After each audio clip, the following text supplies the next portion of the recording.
സമൂഹ മാധ്യമങ്ങളിൽ ശ്രദ്ധ നേടാൻ എന്തും വിളിച്ചു പറയുന്ന ശീലമാണ് ആറാട്ടണ്ണന് വിനയായത്. സിനിമാ നടിമാർക്കെതിരെ നടത്തിയ അശ്ലീല പരാമർശങ്ങളിൽ വലിയ പ്രതിഷേധവും പരാതിയും വന്നതോടെ സന്തോഷ് വർക്കിയെ പോലീസ് കൈയോടെ പൊക്കി. എറണാകുളം സെൻട്രൽ എസ് സി ഓഫീസിലെത്തിച്ച പ്രതിയെ പിന്നീട് നോർത്ത് പോലീസിന് കൈമാറി. സ്ത്രീകൾക്കെതിരായ അശ്ലീല പരാമർശങ്ങളിൽ ജാമ്യമില്ലാ കുറ്റം ചുമത്തിയാണ് സന്തോഷ് വർക്കിയെ അറസ്റ്റ് ചെയ്തത്. ആറാട്ടണ്ണനെതിരെ 2 പരാതികളാണ് കൊച്ചി സിറ്റി പോലീസ് ലഭിച്ചത്. റിലീസ് ദിവസം സിനിമ കണ്ടിറങ്ങിവെന്നുള്ള പ്രതികരണങ്ങൾക്കപ്പുറത്ത് സിനിമാ മേഖലയിലെ സ്ത്രീകളെ പിന്തുടർന്ന് ശല്യം ചെയ്യുന്നുവെന്നതാണ് സന്തോഷ് വർക്കിക്കെതിരായ ആരോപണം. നിരന്തര ശല്യക്കാരനായി മാറിയതോടെയാണ് ആറാട്ടണ്ണനെതിരെ കടുത്ത നടപടിയിലേക്ക് പോലീസ് പോയത്.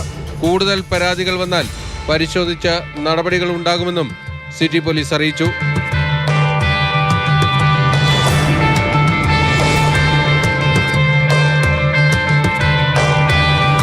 മാതൃഭൂമി ന്യൂസ്, കൊച്ചി.